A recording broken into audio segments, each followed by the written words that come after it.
ఒక్క మాటలో చెప్పాలి అంటే నేటి కాలంలో కిరాణా షాపుల ట్రెండ్ తగ్గింది. ఎందుకంటే ఇప్పుడు సూపర్ మార్ట్లు ఎక్కడికక్కడ ఎదిగిపోయాయి.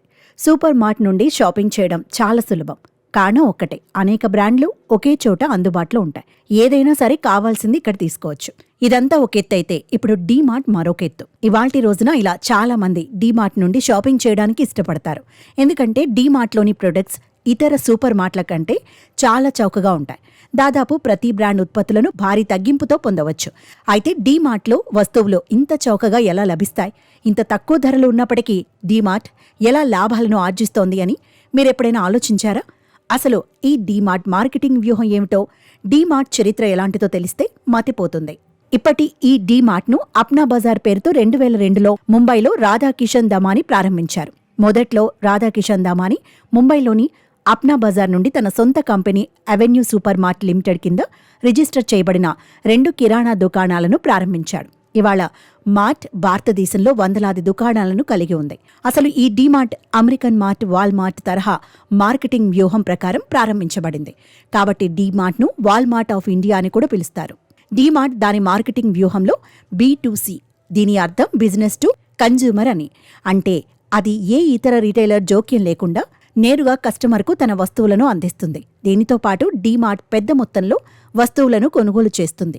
ఈ 2 మార్కెటింగ్ వ్యూహాల కారణంగా డీమార్ట్ కస్టమర్కు తక్కువ ధరలకు వస్తువులను అందిస్తుంది. ఎందుకంటే టోకు నుండి నేరుగా వస్తువులను కొనుగోలు చేయడం ద్వారా అవి చౌకగా ఉంటాయి. రిటైలర్ ఖర్చులను కూడా ఆదా చేస్తుంది. నేడు డీమార్ట్ భారతదేశంలో కొన్ని వందలకు పైగా దుకాణాలను కలిగి ఉంది. ఈ దుకాణాలన్నీ అద్దెకు తీసుకోబడవు. డీమార్ట్ తన దుకాణాన్ని తెరవడానికి స్థలాన్ని కొనుగోలు చేస్తుంది. తద్వారా ఈ దీర్ఘకాలిక పెట్టుబడి నుండి అద్దె ఖర్చులు ఆదా చేయబడతాయి.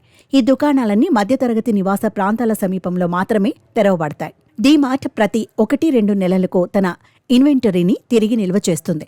ఇది ఎక్కువ కాలం పాటు ఇన్వెంటరీని ఉంచడానికి ఎక్కువ ఖర్చు అవుతుంది కాబట్టి నిల్వ ఖర్చులను ఆదా చేస్తుంది. దీంతో పాటు డీమార్ట్ మార్కెట్ కస్టమర్ డిమాండ్కు అనుగుణంగా ఇన్వెంటరీని తిరిగి నిల్వ చేస్తుంది.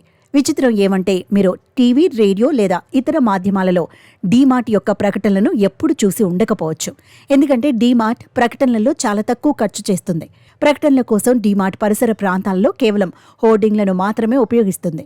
ప్రత్యేక తగ్గింపుల కోసం డీమార్ట్ వార్తాపత్రికలో దాని ప్రకటనను ప్రచురిస్తుంది. మౌత్ పబ్లిసిటీ ద్వారానే డీమార్ట్ ఎక్కువగా మార్కెటింగ్ను చేస్తుంది.